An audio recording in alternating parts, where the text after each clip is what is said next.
Hey everyone, Marty Sleevey here alongside Brian Altano. Hi. Why did you say my name with such scorn? Because I know where we're going with this. What? We are playing Donkey Kong Country. Okay. We're playing Donkey Kong Country for the Super Nintendo. It A was much Rare's, beloved classic to many people. Rare's first game on the Super Nintendo. We're playing it today because it is the 20th anniversary of the game. Oh, The okay. game came out in 1994. This is a game I hold near and dear to my heart. One of my favorite 2D platformers of all time. And a couple days ago we were talking about it, and I said that, hey, I think this game is a better platformer than the original Super Mario Brothers. Brian, how do you feel about that statement? First of all, I think Donkey Kong has a disastrous apartment. I don't know what was going on in there.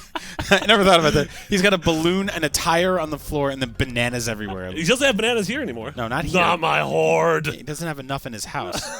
I didn't realize that this game is basically about hoarding. It is. This is the pre-hoarders. So Donkey Kong Country's it was an amazing game, I feel, for the time, and I don't want to poop on a game on its anniversary, right? That's mean. That said, I don't feel like it's aged well as well as some of the finer Nintendo classics such as Super Mario World or even the original Super Mario Brothers. in Super Mario Brothers, could you like high five and do back high fives?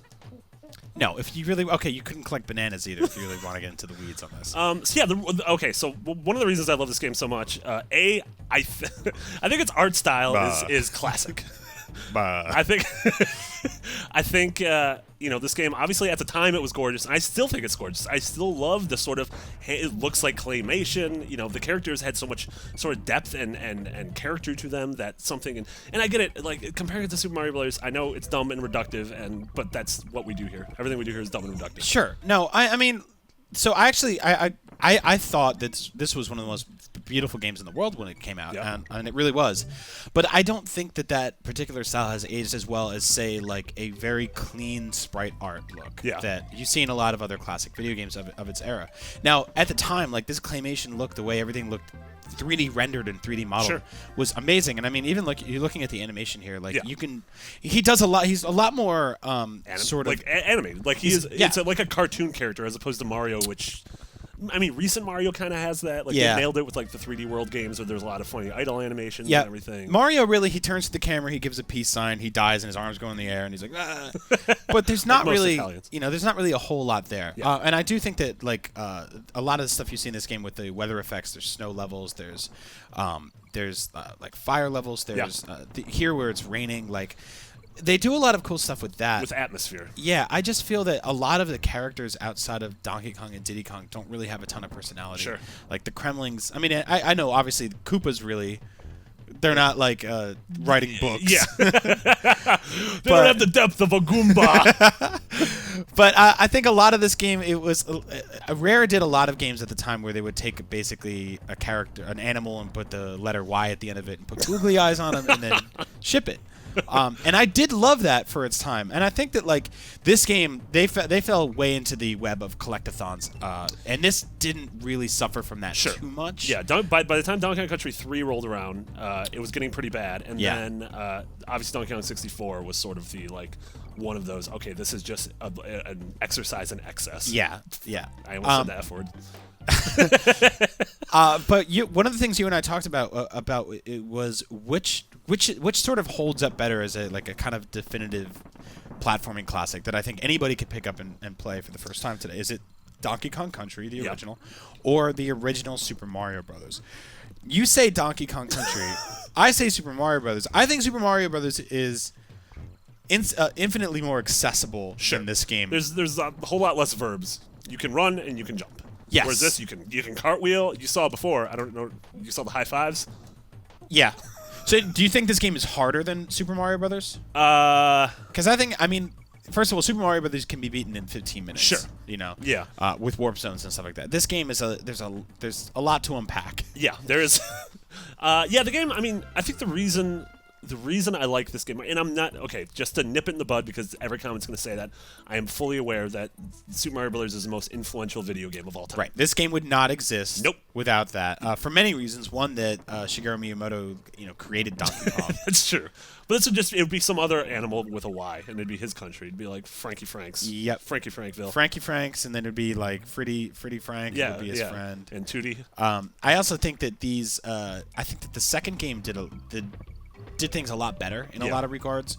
But I do think that the third game was the worst of the bunch. Well, and you played as like Dixie. Like Dixie was fine, whatever. But then you had to be like dumb baby Kong, who's like wearing a onesie, and I'm like, I don't want to be this like dumb garbage Kong. Yeah, when I didn't understand that because it was sort of like you started with Donkey and Diddy, and then Donkey Kong wasn't even the main star of the second one. He was locked up. Yeah. So then you moved to Diddy and Dixie, and then from there you moved to Trixie, Candy, Kitty, Lanky. Oh my God! Oh, the worst in Donkey Kong 64. Lanky. Yeah. Yeah. He was a disaster. And then there was Donkey Kong. Yep. Yankee Dong. And Yankee Dong was there. One thing this game has is an airline run by an ape, which is terrifying. And he's like a Jamaican ape. He's obviously very high. Oh yeah, there's a lot of. So I actually thought these were some of those most beautiful things about this game, and something we did not touch on at all is the music in this game. Yeah, this song I think the song is called Aquatic Ambiance, and it is the music in this game is stunning. Yeah, it's really good. And it's super like each stage you go to, like the music makes sense. Like I don't know what underwater music is, but I'm like, oh yeah, this makes sense. This is the kind of music you'd hear if you were swimming in a lagoon. Yeah, I do really like how gigantic these sprites are too. Yeah. Like they're really cool. It's a very bright and very colorful game. I just feel that like the actual character models and stuff like that haven't held up as well. I would actually love to see a remake of this game where, and I don't know how you feel about this, where some of the claymation stuff was sort of replaced with like really highly polished sort of cell shaded 3D models. That would be amazing. Yeah. That's I'm not crazy with how like Tropical Freeze and the new games look. Like I love how they play. I'm not super crazy about the art style. Like I love when they do things like the silhouette levels. Like I think those like when they go for a more stylish approach. I totally agree with you. It's man, muscle memory that you know where all these things are. Yeah, this is weird. And I like forget my mom's birthday. Yeah. Like I don't know. When you got everything in this game, you could 101% it. Yeah. I believe that was one of the first games where you could do that. I think you could do it in Super Mario World as well. Well, in Mario World, it was 96. 96 you got stars. a 96 that's what it and was. a star. That's right. So that said, too. So originally, I think you thought that I was saying that this is a better game than Super Mario World, which I would never say. Really? Yeah, Super Mario World is... Because some people would say that. Super Mario, to me, is it's one of my top 5 of all time, and that is a game. That is a perfect video game. It's a perfect platforming, a perfect video game. We're gonna meet Funky Kong. I would say a lot of people would say that this is a better game than that. Look at this guy. That doesn't even look safe. Whoa, dudes, my name's Bodacious Jumble Barrel. Most unfortunately, I just want to let you know there's no security at this airport. Look, he just takes this like, okay, he broke the fourth wall. He took his sunglasses off and looked at us. Yeah. Yeah. Also, that looks like the banana stand from Arrested Development. I think the story behind Donkey Kong Country is really cool, too, because you start off introduced to Cranky Kong, who is the original Donkey Kong from the arcade game. A lot of people don't know that. It's the original Donkey Kong from the arcade game, who's now old and extremely jaded now. He's pissed at everything. Yeah, he's tired. He's lethargic and angry, just about everything. It's actually great to see. Yeah, just the crusty old man who hates. I like that concept. It's sort of like they've done that with Batman. You know, like it would be cool to see them do something like that with Mario, where there's Mario's baby from or baby version of Mario is now the actual Mario. Yeah, and old Mario is just like, I'm so tired of these pipes. Yeah, you don't even know where they're gonna go. What kind of transit system is this? It's a damn disaster.